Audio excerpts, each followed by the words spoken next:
Hey everyone, welcome back to the channel. Thanks for tuning in for another episode. Man, we are in the prime period, or at least a big chunk of the country is in that pre-spawn window where you have a lot of fish that are starting the stage, starting to think about the spawn. And because of that, you can have a chance at catching one of the biggest fish in the lake. And I think what we've found over the last couple of years is one of the best ways to catch those big fish is with a vibrating jig, just like this slobber knocker right here. A vibrating jig is one of those baits that has that triggering mechanism that will generate those lethargic, inactive fish into feeding.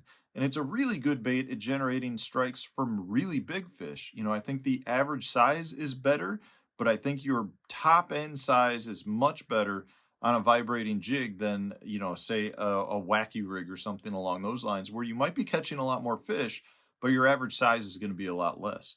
Now, I got to tell you, for me personally, I was late to the vibrating jig craze. And when I say late to it, I was late to it to really figure out how to use it to my advantage.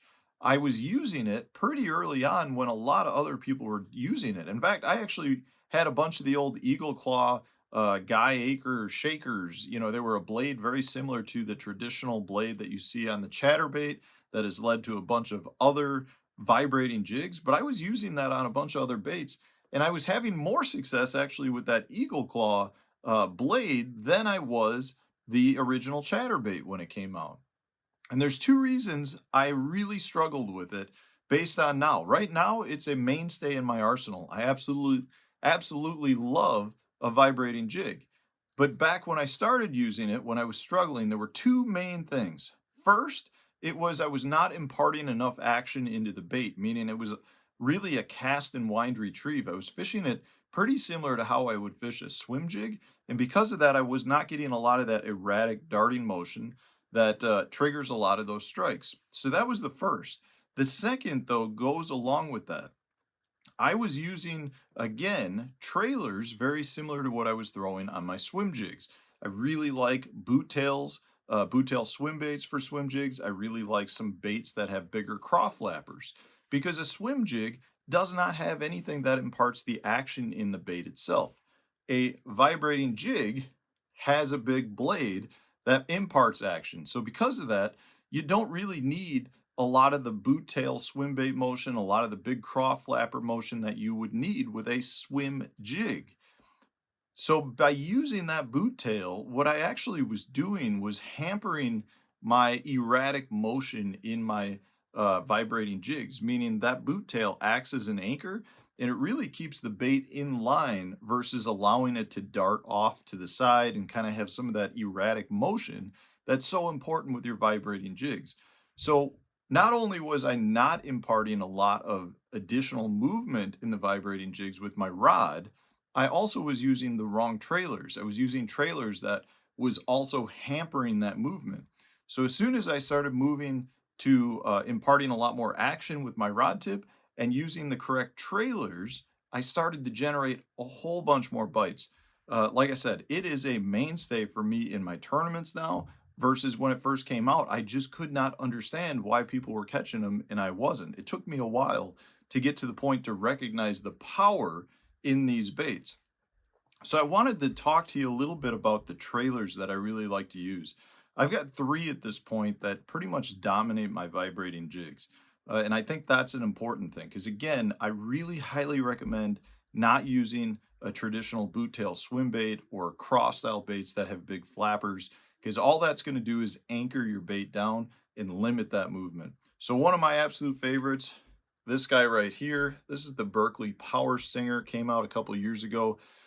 Really, in my opinion, for a minnow style shape, profile bait has the best movement, the best tail kick. The bait, the vibrating jig itself imparts really good swimming tail movement. I think it gives it a very natural look, and I've had a lot of really good success on it.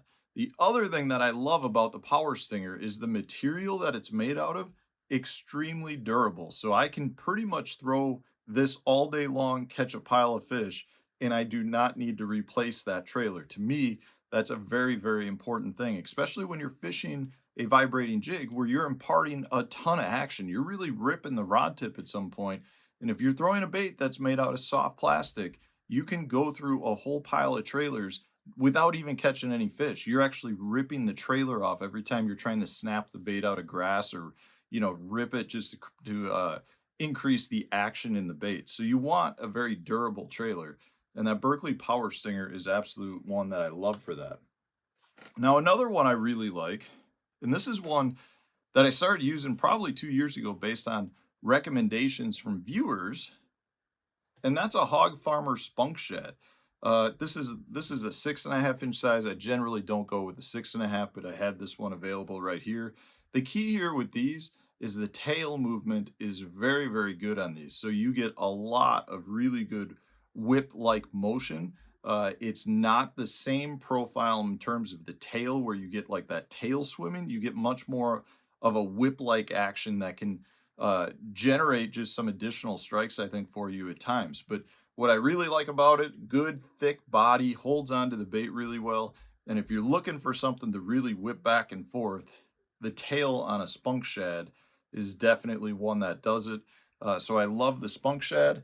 And then the last one for you guys, and some of you out there, if you've watched my channel for a long time, I've done videos on this. I've done on the water videos on this. Just one of my absolute favorites. And it's one I don't pull out all the time, but I do pull out if I'm fishing a tournament where I've got a bunch of vibrating jigs. I absolutely will have one of these on.